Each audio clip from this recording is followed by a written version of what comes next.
Mi nombre es Coronel Penélope Ortega. Soy médica militar. Llevo 20 años en servicio, 17 de ellos desplegada en zonas de conflicto, 10 en primera línea. He suturado heridas bajo tormentas de arena, asistido partos en carpas mientras caían morteros, y tratado traumas tan severos que permanecieron bajo mis uñas durante semanas. Nunca me interesaron las condecoraciones, me interesaba el aliento después, ese instante cuando un soldado abre los ojos y se da cuenta de que sigue vivo. Pero nada en mi entrenamiento me preparó para la humillación que enfrentaría en un salón de baile. Repleto de oficiales y abolengos a la gala, se celebró en el gran salón del Fuerte Valdivia. Pisos de mármol pulido, estandartes dorados, música de cámara como si estuviéramos en otro mundo, como si no todos cargáramos polvo y muerte en la memoria. Era el tipo de noche donde uno porta el uniforme como escudo o como máscara. Yo lo llevaba con orgullo. Las medallas en mi pecho no eran adornos, representaban al sargento Medina, que se desangró en mis brazos, al especialista Ávila, a quien un fragmento le atravesó el ojo y aún así encontró fuerzas para llamar a su madre. No había venido para ser vista. Había sido invitada por el alto mando.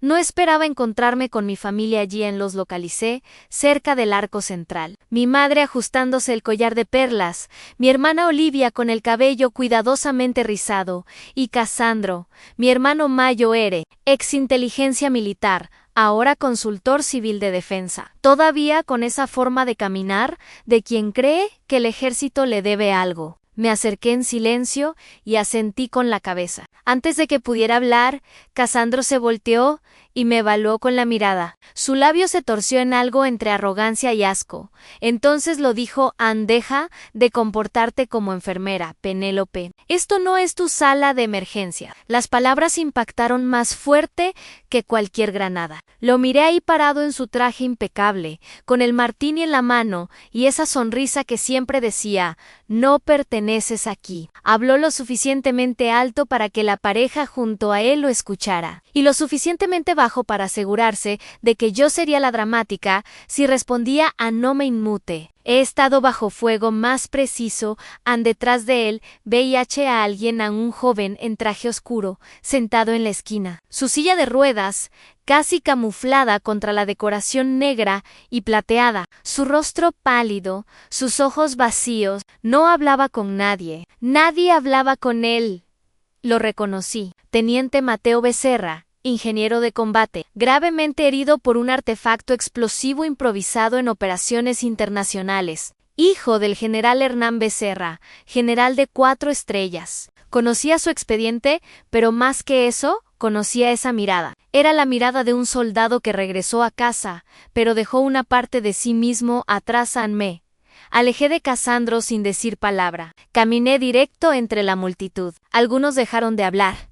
Otros se quedaron mirando. Me arrodillé junto a Mateo. Se sobresaltó, pero no violentamente. Apenas lo suficiente para mostrar que ya no estaba acostumbrado a la amabilidad.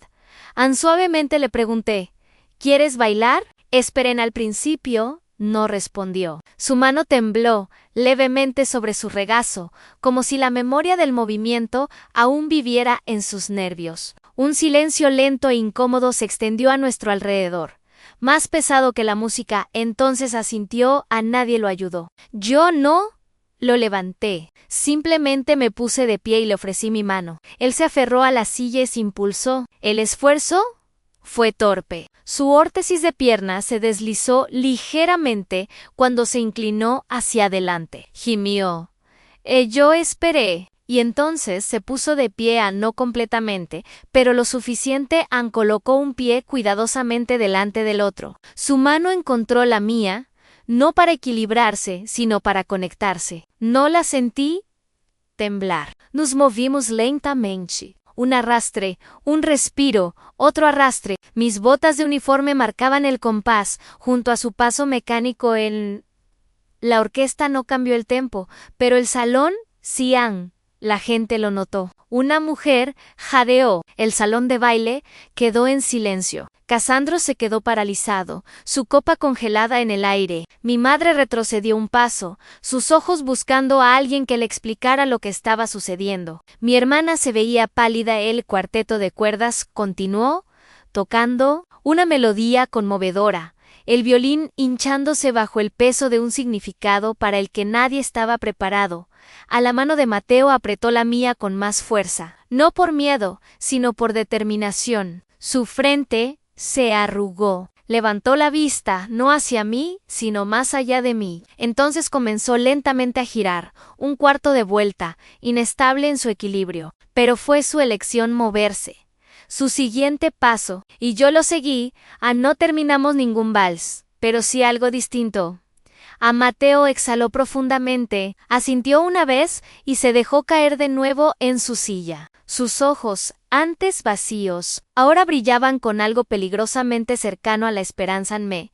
Ajusté el uniforme, alicé mi cuello. El silencio permaneció. Entonces, pasos medidos, pesados. El general Hernán Becerra cruzó el salón como un hombre atrapado entre el protocolo militar y el dolor personal. Su pecho estaba lleno de estrellas, pero sus ojos estaban llenos de lágrimas. Se detuvo frente a nosotros. El salón contuvo la respiración. Miró a su hijo, luego a mí, y con una voz que se quebraba bajo el peso de generaciones de disciplina, dijo un coronel: acaba de salvar la vida de mi hijo. No sonreí, solo asentí detrás de mí. Mi familia se quedó petrificada, sin palabras. Por primera vez, Casandro no tuvo nada que decir. El viaje a casa fue silencioso, pero no el buen silencio. No el tipo de silencio que descansa tranquilo. Era el tipo que hierve bajo la superficie, a punto de explotar. El tipo que hace que el aire en una camioneta de lujo se sienta como una olla a presión. Me senté detrás del conductor, mirando mi reflejo en la ventana polarizada. Las estrellas metálicas en mi pecho brillaban débilmente bajo el destello de las luces de la ciudad que pasaban. No las enderecé, las dejé torcidas. El silencio se rompió en cuanto el conductor cerró la puerta. Mi madre fue la primera en hablar. Bueno, eso fue inapropiado, dijo mientras alisaba la bufanda de seda alrededor de su cuello, como si estuviera arrugada por la vergüenza. No respondí. Seguí mirando por la ventana. Se inclinó ligeramente hacia adelante, su voz afilada. Podrías simplemente haberte sentado en silencio y aplaudir educadamente. ¿Tenías que hacer un espectáculo del pobre muchacho herido? Giré la cabeza apenas un poco, justo lo suficiente para que viera el costado de mi rostro, pero no lo suficiente para que pudiera leer nada. ¿Crees que el general Becerra te invitó para que te lucieras? Lo avergonzaste. ¿Nos avergonzaste? A todos. No pestañeé. El auto se detuvo en un semáforo en rojo. Afuera, un grupo de jóvenes cadetes reía en una parada de autobús. Vestidos de civil, caminata relajada, se veían sin peso. Entonces llegó Casandro.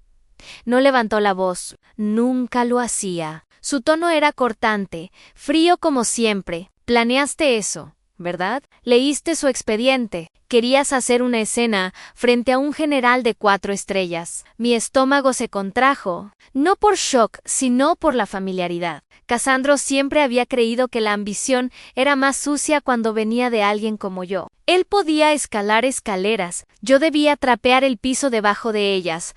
Todavía no respondí. Continúan, coreografiaste todo el asunto. Eso no fue medicina, fue teatro. Siempre has querido ser la excepción, la historia, la heroína. El ejército no necesita médicos que actúen, necesita soldados que obedezcan órdenes. Esa última palabra dolió. Obedecer. Me recordó un día hace 6 años en un puesto de avanzada en la zona fronteriza. Habíamos recibido la noticia de que un aldeano había tocado algo en el alambre de púas, probablemente una mina vieja. Yo estaba más cerca en Corry. Cuando lo alcancé, todavía respiraba. Sus piernas estaban destrozadas. Gritaba por su madre. Comencé con los torniquetes. Pedí evacuación por radio. Entonces el comando me llamó de regreso. Abortar, coronel. Él no es nuestra misión. No es nuestra misión, Ann. El muchacho se desangró en mis brazos antes de que pudiera cruzar la línea de regreso. Esa noche escribí su nombre en mi diario. No sabía cómo deletrearlo. Solo dibujé la forma de su rostro. Había obedecido órdenes. Y él murió. Esta noche. No obedecí. Dejé que alguien liderara. De vuelta en el auto, la voz de Casandro cortó el silencio nuevamente. Hablé con tu superior hace 2 semanas. Dicen que están revisando si todavía eres apta para despliegues de alta visibilidad. Algunos piensan que eres una carga. Me volví lentamente hacia Elan. No sabía que todavía me vigilabas. Parpadeó. Eso lo sorprendió. No porque fuera cierto, sino porque no estaba enojada. Ann resopló y miró por su propia ventana. Mi madre intervino nuevamente. No queremos destruirte, Penélope. Solo no queremos que sigas atrayendo el tipo equivocado de atención. Sonreí hacia el vidrio. El tipo equivocado de atención. Así lo llamaron cuando solicité entrar a la escuela Ranger, cuando rechacé la oferta de Cassandro de trabajar en defensa privada, cuando me quedé como soldado en lugar de irme al sector civil por más dinero en el tipo equivocado de atención. No lo hice por atención, dije en voz baja. ¿Entonces por qué? Espetó Cassandro. Podría haber dicho porque los ojos de Mateo me recordaron al muchacho en el campo. Podría haber dicho porque no quería otro nombre que no pudiera deletrear grabado en mi memoria. Pero no lo hice. En cambio di Jan porque estaba ahí, y lo vi. Y nadie más lo hizo. Cassandro resopló de nuevo. Siempre crees que eres diferente. Eso te hace peligrosa. ¿Peligrosa me? Volví hacia la ventana nuevamente. Esta vez mi reflejo me miró directamente. Recordé el momento en que Mateo se puso de pie, su mano temblorosa en la mía, el chirrido de su órtesis en el suelo, el silencio en el salón como si cada respiración se hubiera fusionado en un solo segundo. Eso no fue teatro. Eso fue vida. ¿Sabes qué me dijo el general? Pregunté. A nadie respondió. Dijo un coronel, acaba de salvar la vida de mi hijo. En silencio nuevamente. Pero esta vez era mío. Después de llegar a casa esa noche, no me molesté en quitarme el uniforme de gala. Retiré las medallas y las coloqué cuidadosamente en mi escritorio. Luego me senté en el borde de la cama y miré fijamente el suelo en el zumbido suave de la calefacción. Sonaba como una avispa distante en mis oídos. Ya no pensaba en la gala. Estaba de regreso allí, puesto avanzado Micho Set, zona de conflicto, calor seco, polvo rojo en los pulmones. Ese lugar todavía vivía en los rincones de mi cuerpo, escondido en cicatrices viejas y detrás de mi hombro izquierdo, donde se alojaban los fragmentos de metralla. Era tarde. En la tarde. La luz era intensa. Recuerdo las bolsas de arena apiladas como promesas débiles alrededor de la carpa médica. Acababa de limpiar el vendaje en la herida de pecho del sargento Mullens cuando cayó el primer disparo, posiblemente un mortero, a unos 70 metros de distancia. El siguiente aterrizó más cerca. Ya teníamos 4 heridos en la carpa, uno inconsciente, uno intubado. 2 paramédicos me llamaban. Apenas teníamos morfina. El generador del aire acondicionado se había averiado esa mañana. La tercera explosión derribó parte de la cerca norte, y entonces lo escuché en un grito. No era fuerte, pero era diferente. Crudo, desesperado. Venía de afuera, cerca de la zona de Triagen. Salí y lo vi en un joven soldado raso sangrando del abdomen, atrapado bajo un pedazo de estructura destrozada. Nadie más estaba afuera. El protocolo decía quedarse a cubierto. Los refuerzos ya venían en camino. Era cuestión de minutos, pero me moví de todos modos. Corrí agachada. Mantuve la cabeza baja. Sentí la vibración de cada granada en las suelas de mis botas. Lo alcancé y caí de rodillas, mis manos comprobando instintivamente pulso, respiración, capacidad de respuesta. Su nombre era Lindley. 19 años. Repetía una y otra vez. Por favor, no me dejes. Empujé mi hombro bajo los escombros, me tensé y empujé. Mis piernas gritaron como si algo se hubiera desgarrado, pero seguí empujando hasta que la carga se movió lo suficiente para sacarlo. Ahí íbamos a mitad de camino de regreso a la carpa cuando sucedió otra explosión. Todo giró en blanco y rojo. 6 horas después desperté en el quirófano de un hospital móvil en la base principal. Tenía una conmoción cerebral de 3er grado y 3 costillas rotas. Mullens había sobrevivido. Lindley también. Yo no. Al menos no de la forma en que existía antes. Durante 6 semanas estuve en un catre de campaña, sin visitas, solo chequeos médicos e informes. La mayoría de mis compañeros habían sido relevados. Recibí mensajes de algunas enfermeras, un capellán. Incluso Lindley me escribió una nota que decía: Anne, regalaste otro cumpleaños. Pero Cassandro envió un correo electrónico, sin llamada, sin visita, solo un mensaje. No hagas un drama de esto. Te heriste haciendo algo imprudente. Eso no te hace heroína, te hace tonta. Mantén la cabeza baja. Deja que pase. Miré la pantalla durante mucho tiempo. Luego borré el mensaje a Me. Dije a mí misma que él era simplemente cortante, amor duro, protección equivocada, pero sabía mejor. Su desprecio hacia mí no comenzó con ese correo electrónico. Simplemente había aprendido a hablar más fuerte. Y yo había aprendido a permanecer más callada. Después de ser dada de alta, no regresé a casa. Me quedé en la base, escribí los informes posteriores a la acción, hice las evaluaciones psicológicas, pasé la recertificación 6 semanas antes de lo programado. A nadie dijo mucho, excepto un teniente coronel que me dijo: no estás construida como la mayoría. Lo dijo como un cumplido. Yo lo llevé como una advertencia durante un tiempo. Traté de creer que no era nada personal, que la frialdad de Cassandro era su forma de lidiar con ser el hermano mayor, que tal vez pensaba que yo lo hacía quedar mal. Pero en el fondo, lo entendían, su desprecio no era accidental. No era distancia emocional u orgullo masculino. Era estructural. Él no creía que yo perteneciera. No en despliegue, no en uniforme, no en la mesa. Me consideraba una historia con suerte. Una médica que se había maniobrado en algunas medallas y un trabajo que no merecía. Decía que no era por género. Pero cada frase que pronunciaba estaba empapada de ello. Decía que yo era imprudente. Decía que buscaba atención. Decía que no entendía la guerra real, y lo dejé hablar durante años. Pero eso terminó esta noche, porque cuando me acerqué a Mateo Becerra, no estaba desempeñando un papel. No estaba desafiando, no estaba buscando un escenario. Vaya alguien que nadie más veían, y por primera vez, alguien me vio a mí.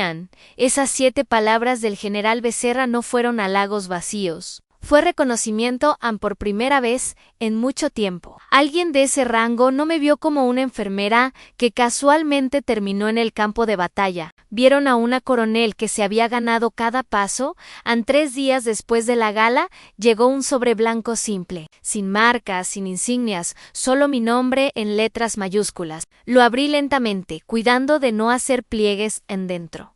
Había una carta doblada, mecanografiada y firmada al final. Coronel Ortega. Sería un honor si nos visitara el próximo viernes, en el centro Walter Reed, para hablar con un grupo de jóvenes oficiales que actualmente están en rehabilitación. Su presencia y su ejemplo han marcado una diferencia. General Hernán Becerra. Leí las palabras 3 veces. La invitación no era una orden. No fue transmitida por un superior ni envuelta en formalidades militares. Era personal y honesta. Por un largo momento no me moví. Mis dedos agarraban el sobre como si pudiera desaparecer si parpadeaba. Luego lo doblé, lo metí en el bolsillo trasero de mi cuaderno de campo y exhalé. Al día siguiente recibí una llamada. No vino de mi comandante. No vino de nadie en Walter Reed.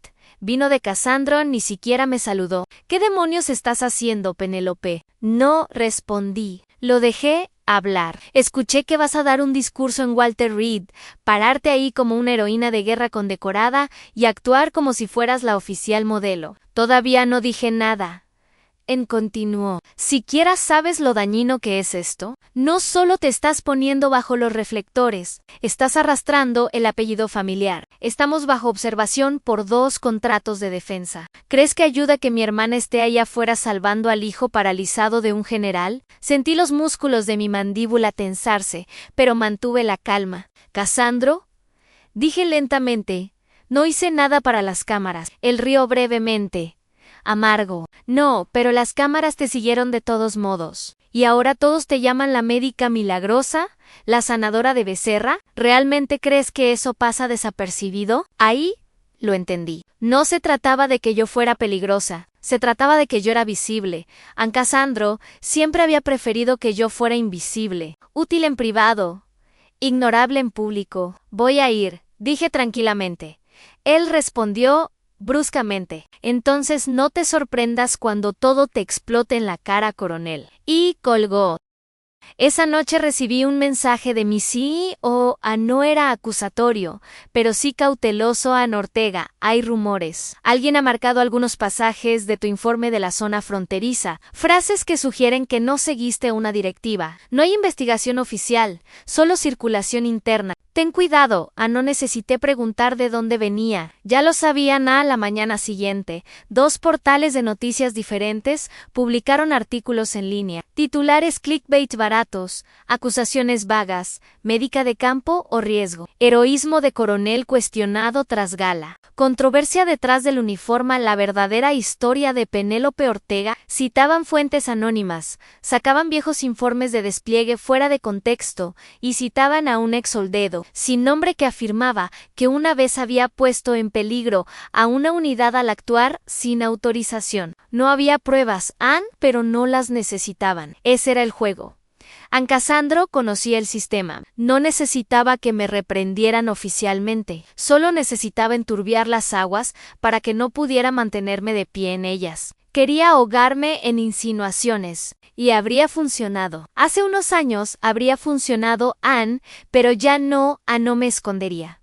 No después de todo lo que había pasado, no después de haber visto a Mateo Becerra ponerse de pie frente a cientos de extraños. Solo para dar un paso, sabía lo que había hecho, sabía lo que no había hecho, y sabía lo que costaba el silencio. Por la tarde le escribí un correo electrónico al general Becerra. Señor, acepto su invitación. Sería un honor conocer a sus oficiales, coronel Ortega. No puse en copia a mi comandante. No informé a relaciones públicas. Empaqué tranquilamente mi maleta, imprimí mis documentos de despliegue y solicité 2 días de permiso especial ALU. Luego llamé a mi amiga del departamento legal. Hazme un favor, dije. Revisa quién accedió a mi expediente personal esta semana. Hubo una pausa. Él luego respondió. Ya lo sabes, ¿verdad? Asentí, aunque no podía verme. Sí, dije. Pero necesito prueba. Aprendí que la verdad no siempre grita nada. Veces susurra, y a veces deja rastros digitales. Tomó menos de 36 horas confirmar lo que ya sospechaba. Cassandro no solo había hecho una llamada o difundido algunas medias verdades, había estado trabajando entre bastidores durante meses, aliándose con una coalición de contratistas de defensa y políticos conservadores, liderando discretamente campañas contra la integración completa del personal médico-militar en despliegues de primera línea. Su argumento era que los médicos, especialmente las oficiales mujeres en roles de combate cercano, debilitaban la cohesión de la unidad y difuminaban la claridad operacional.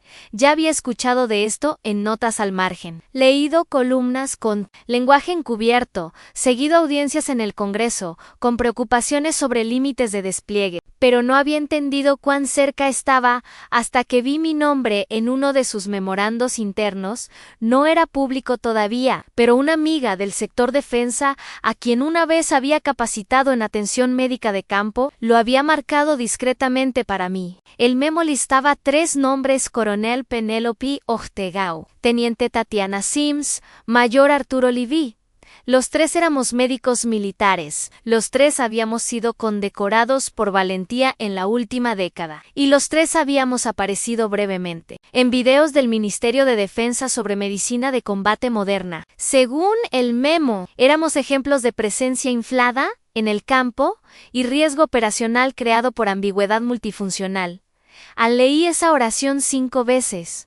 Ambigüedad multifuncional, ese era el término que usaban para salvar vidas bajo fuego. Mis manos no temblaron. Había visto cosas peores, escuchado cosas peores, pero algo bajo mis costillas se contrajo. No era miedo, no era ira, era algo más frío. Cassandro no solo intentaba silenciarme, estaba ayudando a construir una narrativa que borraría completamente a personas como yo. Necesitaba pruebas, no sentimientos, así que comencé a documentar en silencio y metódicamente. Rastreé conexiones financieras, observé vínculos entre think tanks y contratistas, tomé notas sobre tiempos de publicación y palabras clave, recopilé declaraciones de foros menores, comentarios de personas conectadas con la firma consultora de Cassandro Nice.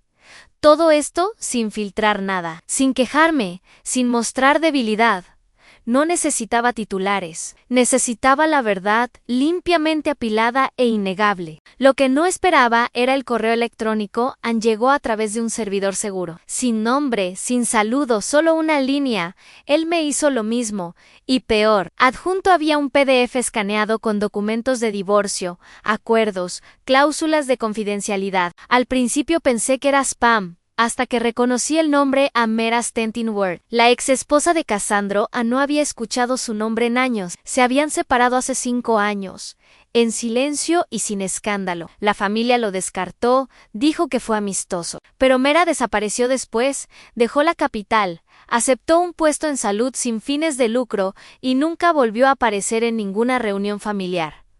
Abrí el archivo. Contenía tablas sobre control financiero como Cassandro había restringido su acceso a cuentas conjuntas, limitado sus gastos e incluso manipulado su seguro médico durante el divorcio. También había correos electrónicos donde amenazaba con arruinarla profesionalmente si hablaba públicamente sobre el matrimonio y en medio de todo. Un breve hilo de chat reenviado, un mensaje que Cassandro había enviado a un colega hace 3 meses. Así podemos desacreditar a Penélope Ortega en el simposio. Tendremos suficiente impulso para detener el programa piloto en Walter Reed. Demasiado revuelo sobre médicas mujeres en primera línea. Ella es el símbolo, destrúyanla.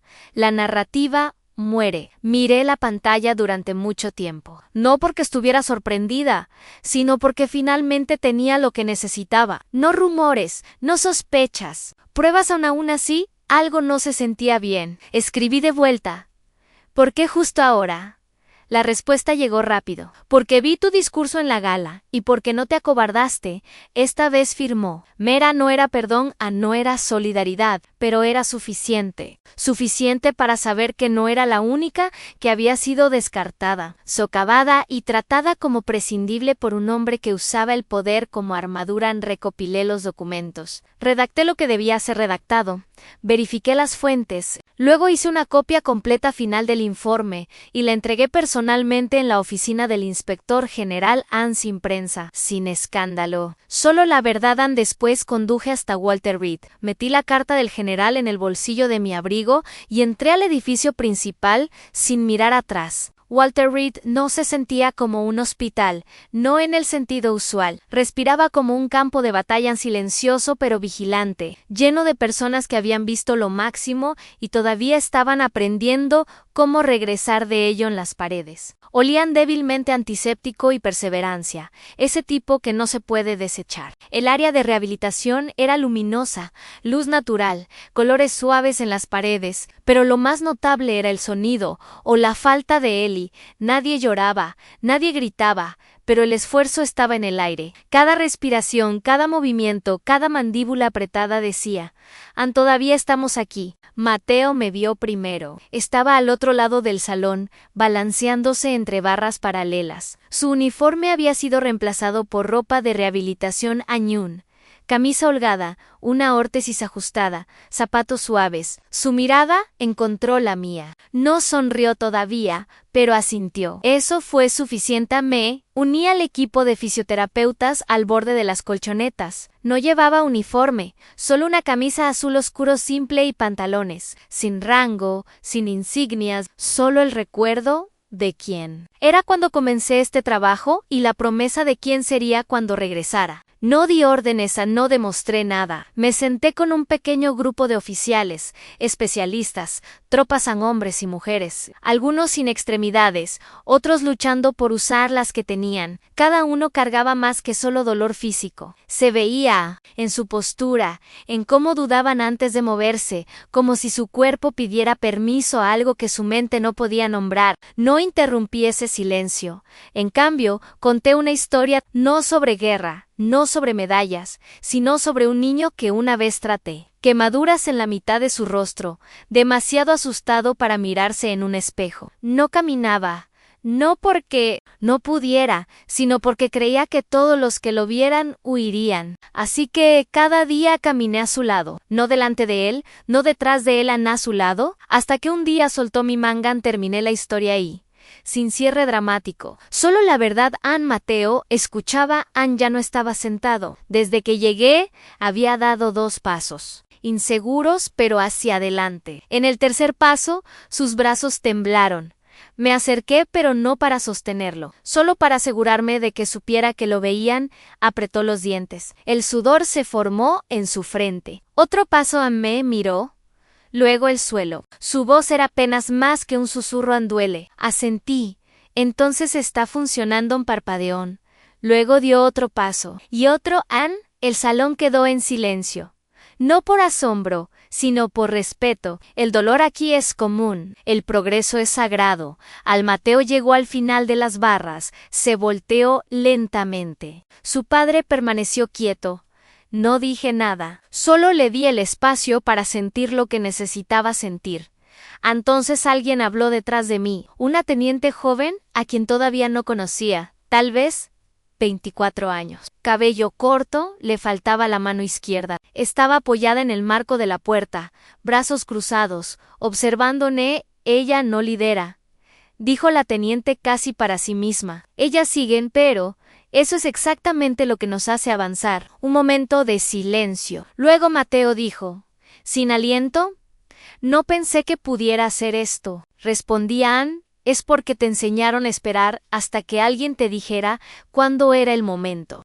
Me miró a sus propios pies, como si pertenecieran a otra persona. Luego a mí. No, quiero esperar más. Entonces, no lo hagas, dije. Solo asegúrate de que el siguiente paso sea tuyo. El resto del día se difuminó. Más terapia, más notas, conversaciones breves con el personal. Firmé algunos formularios, acepté participar como asesora en un nuevo programa, pero mi mente se quedó en esa frase. Ella no lidera.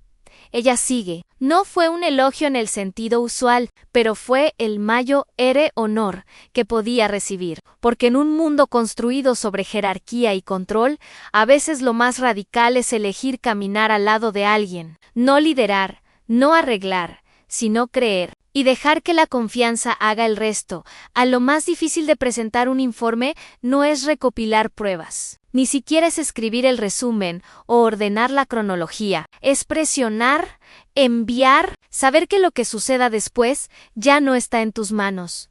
Presenté el informe completo sobre Casandro ese jueves por la mañana en la oficina del inspector general del Ministerio de Defensa, sin ceremonia, sin filtración a la prensa, sin confrontación dramática, solo un correo electrónico con archivos adjuntos encriptados y una sola oración en el texto, presentado de acuerdo con título 10, Código de Estados Unidos, sección 1034, Ley de Protección de Denunciantes Militares. Coronel Ortega. Para el mediodía del día siguiente, confirmaron recibo. Me agradecieron por contribuir a preservar la integridad de la conducta institucional el lunes. Casandro fue suspendido pendiente de investigación. Todavía no era público, pero lo supe porque esa tarde sonó mi teléfono. No era un número militar, no era un número desconocido, era mi madre. Ni siquiera esperó mi hola. ¿Qué demonios has hecho? Su voz era quebradiza y fría, el tipo de frío que solo suena cálido para personas que nunca han experimentado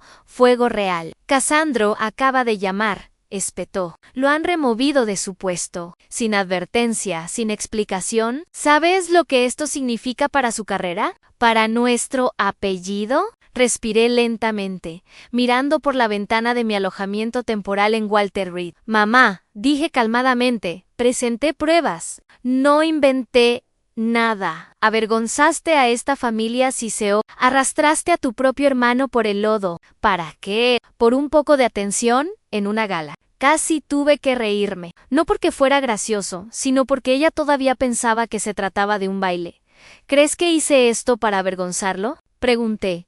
¿Crees que quería esto? Hubo una pausa, pero solo por un segundo. Siempre lo has envidiado, dijo. Incluso cuando eran niños. Nunca pudiste soportar no ser la favorita. Dejé que eso permaneciera. Luego dije, lo único que podía decir, mamá, no estoy enojada, ni siquiera estoy herida. ¿Entonces qué eres? Preguntó cansada. Dije, cansada de pretender que el silencio es lo mismo que la paz. Otra pausa. Otra pausa. Luego dijo, «Eres igual que tu padre», y colgó.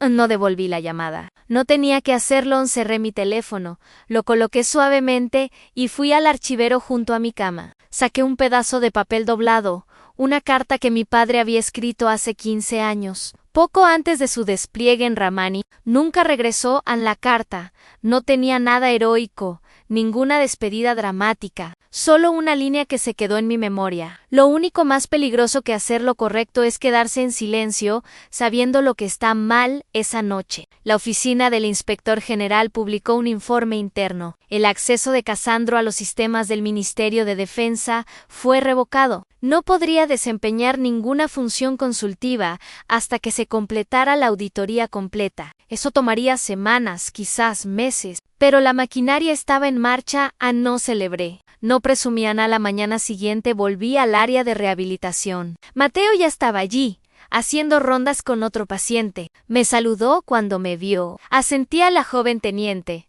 Alexis, como supe, me saludó con una sonrisa. Está mejorando, dijo. Miré a Mateo. No solo se está moviendo, dije, está tomando una decisión. Ella inclinó la cabeza. ¿Cómo lo hiciste para que comenzara? No lo hice, respondí. ¿Él lideró? Yo seguí. Ella sonrió. Ese es tu estilo, ¿no? Sonreí de vuelta. Funciona. Más tarde esa tarde, el general me encontró en el pasillo. No mencionó a Casandro, no preguntó sobre la investigación, solo dijo se quedó de pie en un salón lleno de presión. Eso es raro. Me encogí de hombros. Solo hice espacio. Él asintió pensativamente cuando me iba a ir. La voz de Alexis llegó suavemente desde atrás. Ella no lidera, ella sigue. Pero eso es exactamente lo que nos hace avanzar. No dije nada. No tenía que hacerlo. Esa frase permanecería conmigo más tiempo que la mayoría de las medallas. El salón no era tan grande como esperaba para una reunión en el Pentágono, convocada como parte de una revisión de protocolo de rutina. Se sentía extrañamente íntimo. Una mesa redonda con oficiales de alto rango, algunos representantes departamentales y una pared de vidrio con vista al río, sin cámaras, sin micrófonos. Pero yo sabía mejor. Aquí nada era solo rutina. Me senté en el otro extremo vestida de civil, junto a un asesor legal. No había sido invitada a hablar, solo escucharan, observaran. Frente a mí estaba Casandro. Su traje era impecable, su postura recta, pero sus ojos parpadearon cuando me vieron por un breve momento. Luego desvió la mirada, como si fuera una mancha desafortunada. En un día perfectamente planeado, no había esperado que yo estuviera aquí también. El presidente del comité de revisión, un general de 2 estrellas con presencia tranquila y precisión aguda, abrió la sesión enumerando asuntos procesales. Apenas escuché, mi enfoque estaba en la carpeta en sus manos. Con mi nombre en la pestaña, finalmente llegaron las palabras a petición del general Hernán Becerra. Hemos reabierto la investigación del informe de despliegue de Ortega. Del 14 de junio de 2017 en Casandro, se estremeció. Entonces era cierto. El general Becerra no solo me había agradecido con palabras, había ido al ministerio y exigido que mi historial de combate fuera revisado completamente y reconocido apropiadamente, el mismo informe que Casandro y sus aliados habían querido usar contra mí, el mismo informe que dejé de defender hace años porque era inútil discutir con hombres que ya habían decidido que yo no pertenecía al campo. El presidente continuó. Hoy escuchamos de una persona que estuvo presente en el momento del incidente en el puesto de avanzada Lima. Casandro se inclinó hacia adelante, no visiblemente nervioso, pero atento. La puerta se abrió. Una mujer entró, principios de sus 40, complexión robusta, llevaba una insignia naval. Su cabello corto estaba salpicado de gris. Su marcha marcada por una leve cojera me cortó la respiración. Era la comandante Dana Celso. No la había visto en 6 años. Había sido nuestra líder quirúrgica en el lugar. Brillante, bajo presión. El tipo de mujer que no pedía permiso para salvar vida, solo lo hacía y manejaba la política. Después tomó el asiento frente a mí, de cara al panel. Su voz era firme. Serví con la coronel Ortega en la FAB Lima durante el ataque del 14 de junio. Nuestra unidad estuvo aislada durante más de 8 horas. No teníamos comunicación, sin refuerzos, sin ventana de evacuación. Miró directamente al frente. Durante ese tiempo, la coronel Ortega tomó el mando del centro de triaje. Estabilizó 9 lesiones críticas, incluyendo 2 hemorragias abdominales, una amputación parcial y un pulmón colapsado. Nadie murió bajo su cuidado esa noche. Nadie habló en la voz de Dana. No tembló. Hubo un momento alrededor de la 6ª hora, cuando la segunda línea defensiva fue violada. Estábamos abrumados. La coronel Ortega arrastró a uno de los heridos, que todavía estaba con oxígeno, de regreso detrás de la línea defensiva interior, mientras ella misma recibía metralla en la pierna. Se negó a tomar morfina hasta que todos los demás estuvieran estables. Casandro se movió inquieto en su silla andana, le lanzó una mirada, luego se volvió hacia el panel. He leído el informe censurado, he visto lo que se ha circulado sobre su juicio esa noche. Estoy aquí para decir que sin su acción habríamos perdido al menos la mitad de los heridos. ¿Incluida?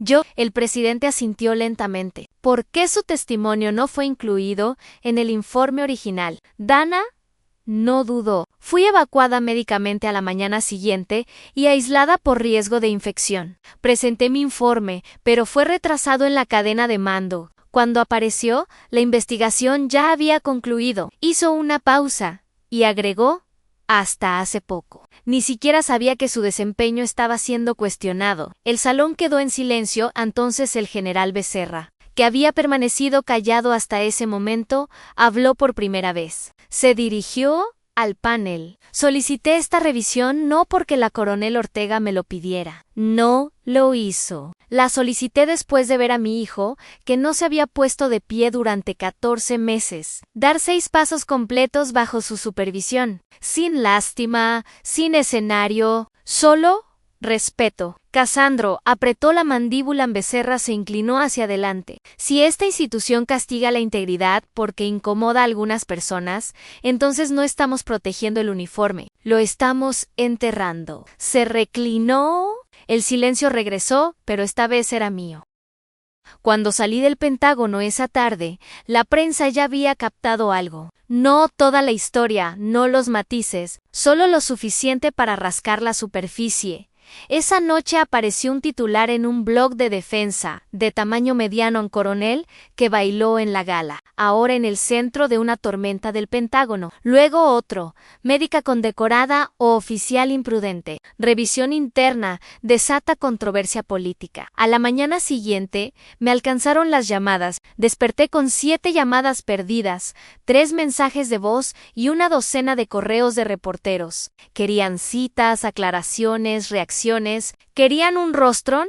No les di ninguno, no organicé entrevistas, no di conferencia de prensa, no salí a los disparos. En cambio, escribí una carta manuscrita. Fue escaneada y enviada a través de los canales militares oficiales, y según el reglamento, puesta a disposición de todos los medios registrados que la solicitaran. Decía, a quien corresponda. No soy una heroína, no soy una víctima, soy una soldado que tomó una decisión en un momento crítico. No actué por medallas, no actué por titulares, actué porque alguien necesitaba ayuda y yo estaba ahí. Ese es el trabajo en sí que. Hay personas que creen que uno sobrevive mejor manteniendo la cabeza baja. No estoy de acuerdo. Hacer lo correcto no siempre es cómodo. Rara vez se recompensa con aplausos, pero el silencio frente al daño es complicidad. He vivido demasiado tiempo en la sombra de eso. No me arrepiento de haber hablado. Solo lamento que haya tomado tanto tiempo para que me escucharan. Al coronel Penélope Ortega, cuerpo médico del ejército, no dije nada más. Pero fue suficiente. Al día siguiente, la historia no se movió hacia el escándalo, sino hacia la rendición de cuentas. Se iniciaron revisiones internas. Los contratos vinculados a la firma de Casandro fueron congelados hasta que concluyera la investigación. Su autorización de seguridad fue revocada en varias publicaciones. Corrigieron silenciosamente sus informes anteriores, eliminando frases que me habían presentado como impulsiva o inestable. Cassandro, por su parte, permaneció en silencio, sin refutación, sin declaración de prensa, simplemente ausencian por primera vez en su carrera. El poder no lo protegió. Por primera vez, me di cuenta de que sin él no sabía quién era. Circularon rumores de que sus socios se estaban distanciando, que su nombre ya no se mencionaba para un puesto en un think tank, que ciertas conexiones, una vez forjadas en clubes privados y selladas con promesas susurradas, comenzaban a romperse. Regresé a Walter Reed, el mismo pasillo, el mismo área de rehabilitación, los mismos rostros, solo que esta vez algo había cambiado. Cuando entré al salón, nadie se puso de pie ni saludó, pero todos miraron. No por curiosidad, sino por reconocimiento. Mateo estaba ahí, ayudando a otro paciente joven a ajustar su órtesis de pierna. Sonrió cuando me vio. Sentin, en la esquina más alejada, Alexis estaba revisando papeles con un terapeuta invitado. Encontró mi mirada e inclinó la cabeza pensativamente. Buena carta, dijo. Demasiado larga, respondí. Ella sonrió. No. Exactamente lo suficientemente larga. Más tarde, cuando pasé por las ventanas que daban al jardín de rehabilitación, pensé en la palabra que todos seguían usando. En heroína la odiaba, porque heroína significa distancia, perfección, elevación. Y eso no era lo que yo quería. Quería cercanía, conexión, cambio al mismo nivel. No quería ser recordada por un titular, quería ser recordada por romper el silencio. Uno de los pacientes más jóvenes se acercó a mí antes de irme ese día. Apenas tenía 20 años, todavía llevaba puesta su armadura dolorosa. Me miró tímidamente y preguntó a Mem: ¿valió la pena enfrentarse a alguien tan poderoso? Lo pensé un momento, luego respondí. No se sintió como un enfrentamiento, se sintió como mantenerme firme mientras todo lo demás intentaba empujarme hacia atrás. Él asintió lentamente, como si entendiera, y tal vez lo hizo en esa noche. Sola en mi alojamiento, recibí una notificación final de la Oficina de Supervisión del Ministerio de Defensa. Cassandro Ward ha sido permanentemente removido de sus funciones consultivas después de una revisión completa. Su influencia fue evaluada como incompatible con los estándares éticos de las asociaciones militares. Sin ceremonias, sin caída dramática. Solo un nombre que fue borrado. Encerré el correo. Doblé mi uniforme para la mañana siguiente y escribí en mi cuaderno de campo las únicas palabras que ahora importaban. No levanté mi voz para ser ruidosa, la levanté para ser clara. Hay un tipo de silencio que solo ocurre en salas de rehabilitación, un silencio que no está marcado por la quietud, sino por la espera. Esperar la sanación, esperar la fuerza, esperar creer. Esa mañana en Walter Reed, el silencio no era pesado. No zumbaba como algo que falta, sino como algo que se despliega. Mateo dirigía ejercicios de marcha grupal en el área de rehabilitación. Un salón lleno de colchonetas, órtesis, sudor y aliento. En palabras cortas y honestas, me quedé atrás, brazos cruzados observándolo, no como oficial ni siquiera como mentora, sino como testigo de cuán lejos había llegado. Su marcha no era perfecta, en algunos lugares todavía insegura, pero era orgullosa, firme, impulsada por convicción, no por lástima. Se movía como alguien que ya no temía caer en el grupo a su alrededor. Había cambiado en las últimas semanas, soldados más jóvenes, algunos apenas de regreso de su primera gira. Uno llevaba una prótesis de fibra de carbono en la pierna, otro había pasado por una reconstrucción facial parcial. Ninguno de ellos parecía listo, pero lo estaban, no porque estuvieran completamente sanados, sino porque habían comenzado. Mateo notó mi mirada y asintió sutilmente. Luego se volvió hacia su grupo y dijo algo que no esperaba. Di mi primer paso porque ella no me presionó. Señaló hacia mí. Sabía que podía haberlo hecho. Tenía rango, experiencia, autoridad, pero no me dio órdenes. Me dio espacio. Eso fue lo que me salvó. No estaba preparada para eso. Es más fácil llevar armadura cuando la gente te desafía. Más difícil cuando te ven. Miró a un joven soldado raso en la primera fila. El muchacho había salido de cirugía hace un mes, después de una amputación debajo de la rodilla izquierda. Su rostro llevaba esa expresión que había visto demasiadas veces. Miedo que fingía ser desafío. A Mateo se acercó a él y sonrió. ¿Tienes ganas de hacer algo diferente hoy? El muchacho dudó. ¿Cómo qué? Mateo fue a un pequeño altavoz en la esquina, tocó su teléfono y comenzó a sonar música instrumental suave, lenta, constante, apenas suficiente ritmo para sugerir movimiento. Luego, Mateo extendió su mano. Nadie habló. El muchacho miró alrededor, luego su propia pierna. No puedo bailar, dijo. Mateo respondió. Yo tampoco. El muchacho parpadeó y, para sorpresa de todos, se puso de pie. No fue elegante, no fue rápido, pero fue su decisión. Mateo no lideró, no dirigió, reflejó, ajustó el ritmo, dejó que el joven tambaleara, se atrapara y se moviera de nuevo. Observé cómo se desarrollaba, tal como se había desarrollado semanas antes entre Mateo y yo. Pero esta vez yo no era parte de ello. No era el centro, no era la que extendía la mano, era la que soltaba a Annie. Me di cuenta de que ese era el puntón. La recuperación no significa volver a trepar a donde estabas. Significa hacer espacio para que alguien más suba. Cuando la música terminó, Mateo y el muchacho intercambiaron un breve asentimiento. Sin aplausos, sin ovaciones, solo un entendimiento silencioso. Uno de los terapeutas se volvió hacia mí y susurró: se está convirtiendo en algo real. Asentí. ¿Ya lo es? Más tarde, ese día encontré a Mateo en los bancos del patio interior, tomando agua y ajustando su órtesis. No esperaba que comenzaras un programa de baile, DJ en el río. No lo planeé, pero funciona. Me senté a su lado. La brisa otoñal se refrescaba. El aire olía a hojas secas y eucalipto. ¿Recuerdas lo que me dijiste el primer día?, preguntó. Pensé por un momento. Recuerdo que no te dije qué hacer. Él asintió. Dijiste, Induela, y yo dije: entonces está funcionando.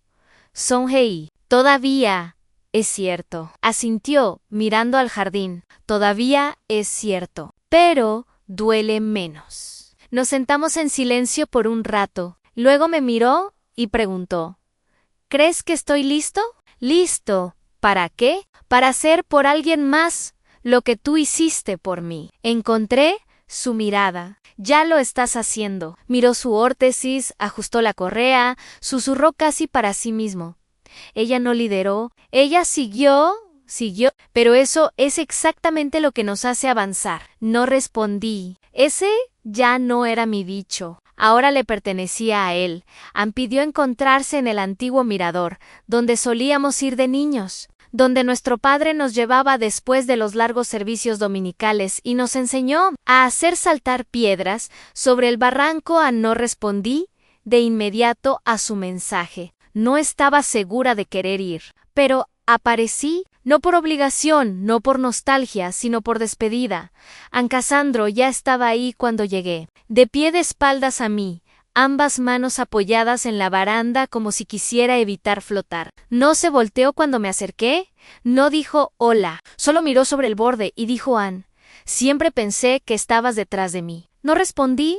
Continuó: eras la niña que pintaba dentro de las líneas, la que lloraba cuando mamá olvidaba tu cumpleaños. No se suponía que tuvieras un rango más alto que yo. No se suponía que brillaras más. Finalmente se volteó. Su rostro se veía más viejo de lo que recordaba, o tal vez simplemente más pesado. Cassandro siempre había llevado las expectativas de nuestra familia como medallas, pero ahora sonaban como cadenas. Pensé que si te derribaba lo suficientemente temprano, permanecerías manejable, admitió. Su voz no tembló. Esta no era una confesión en busca de perdón, era una observación. No te odiaba, agregó rápidamente. Solo no quería que demostraras que yo no era nada especial.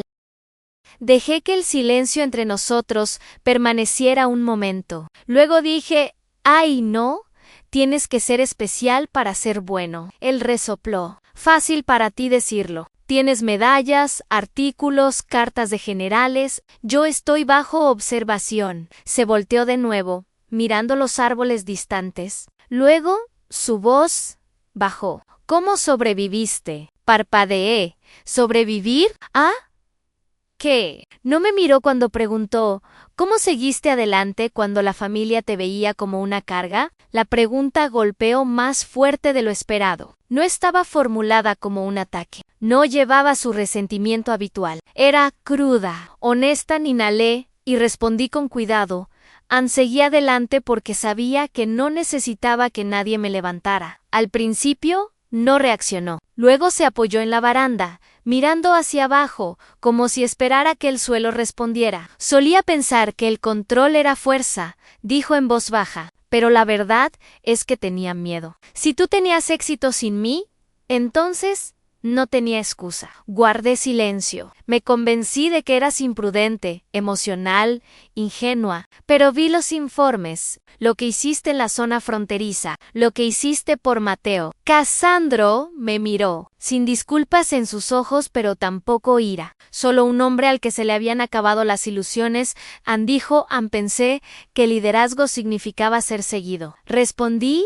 Significa hacer espacio para que otros avancen. Una breve pausa. Luego preguntó, ¿me odias? El viento sopló a nuestro alrededor. Pensé en ello, en las cicatrices que me había dado con palabras y con el silencio después, en la forma en que había convertido mi lealtad en amenaza, pero también pensé en nuestro padre, en nuestra infancia, en las horas construyendo fortalezas de almohadas y corriendo hacia el camión de helados y me di cuenta de algo. No, dije, pero ya no espero que cambies. Eso se quedó ahí. Asintió una vez. No era comprensión, pero tal vez aceptación. Estoy dejando el puesto de consultoría, dijo finalmente. Todavía no es oficial, pero ya no pertenezco ahí. No ofrecí felicitaciones ni condolencias. Simplemente me quedé a su lado. Un último momento compartido. Se apartó de la baranda. Sacudió polvo invisible de su abrigo. Bueno, murmuró, resultaste bastante bien. Luego se fue, sin abrazo, sin despedida, solo pasos que se desvanecían en la grava. Y por primera vez en años no los seguí. Me quedé. Dijeron que el evento sería pequeño, solo un círculo militar cerrado, sin cámaras, sin prensa, pero cuando llegué a la sala de la base, esa mañana vi filas de uniformes, filas de medallas, filas de silencio esperando ser llenado. El salón olía a madera pulida y moderación formal. Cada asiento estaba ocupado por alguien que había luchado, perdido, sangrado o traído a alguien de vuelta del abismo. Cada rostro llevaba el peso de lo que significaba usar ese uniforme y no romperse bajo él. No había usado mi uniforme de gala completo desde el día en que fui ascendida a coronel. Pero esta vez me paré diferente, no por lo que me darían, sino porque finalmente había soltado la necesidad de su permiso para estar de pie. El general Becerra abrió la ceremonia. Se veía mayor que nuestro último encuentro, pero también más suave. Hoy, dijo con voz firme, otorgamos la medalla al servicio distinguido no solo por coraje en el campo de batalla, sino por un tipo más profundo de valentía. Una que sana donde otros destruyen. Una que se atreve a reparar lo que la guerra ha roto. Me paré firme. Contuve la respiración. Continuó la coronel. Penélope Ortega no solo salvó a mi hijo, recordó a una generación de guerreros que la recuperación no es debilidad, que el trabajo silencioso, sin cámaras, sin titulares, a veces es el mayor servicio de todos. Su voz se quebró ligeramente. Luego asintió en mi dirección. Di un paso al frente. El salón se puso de pie en una ovación de pie. No fue un aplauso atronador. Esta gente no era así, pero fue profundo, arraigado, como si el aire mismo fuera más pesado por el significado.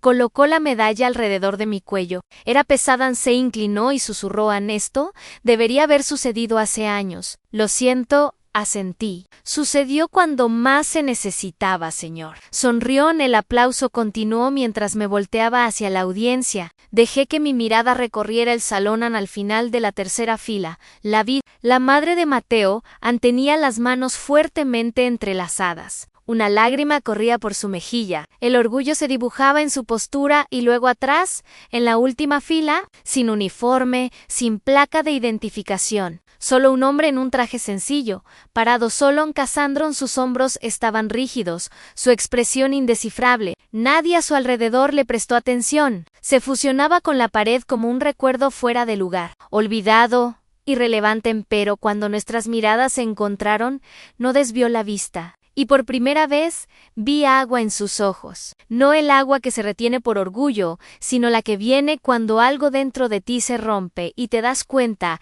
de que tenía que romperse. No asintió, no sonrió, pero lo vi. La verdad silenciosa detrás de su silencio ya no me veía como la hermana que quería mantener pequeña, sino como la mujer que se mantenía firme con confianza. La mujer que no contraataca, sino que sanó. Cuando bajé del escenario, pasé por el pasillo donde él estaba. No me detuve, pero reduje la velocidad por medio momento. Justo lo suficiente para que supiera que lo había visto no para perdonar, no para olvidar, sino para soltar. En el metal yacía pesado en mi pecho como un latido. Y en ese momento no me sentí victoriosa. Me sentí libre, no porque la justicia tronara por los pasillos, sino porque susurraba donde importaban. Apenas me iba a bajar del escenario cuando sentí una mano tocar mi manga. Me volteé y ahí estaba Mateo, todavía en uniforme, todavía con un ligero temblor en la pierna izquierda, pero de alguna manera más alto, más estable. Sus hombros ahora tenían propósito, un peso que ya no temía. «Coronel», dijo con voz baja para que solo yo pudiera escuchar, «¿me seguiría hoy?» Parpadeé. El salón a nuestro alrededor se desvaneció por un momento, como si la pregunta rebobinara algo profundo en mí. El muchacho que una vez se sentó en silencio en una silla de ruedas ahora era el que me pedía que lo siguiera.